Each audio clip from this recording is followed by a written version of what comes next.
If you're experiencing Matchmaking Error 2025 in Call of Duty, follow these steps to help resolve the issue. This guide will walk you through troubleshooting and fixing the problem. Step 1. Check server status.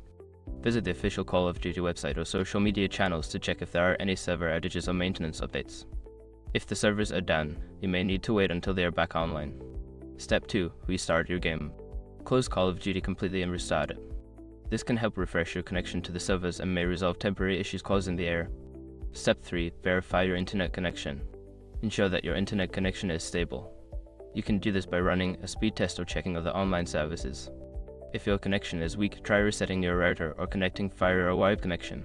Step 4. Update the game. Make sure that your game is updated to the latest version. Check for any available updates on your gaming platform and install them. Outdated versions can lead to matchmaking errors. Step 5. Adjust network settings. If the error persists, consider adjusting your network settings. You can try changing your DNS settings to use a public DNS like Google 8.8, 8.8 and 8.8 4.4 or resetting your network settings to default. By following these steps, you should be able to reduce or eliminate Matchmaking Error 2025 in Call of Duty. If the problem continues, consider reaching out to support for further assistance.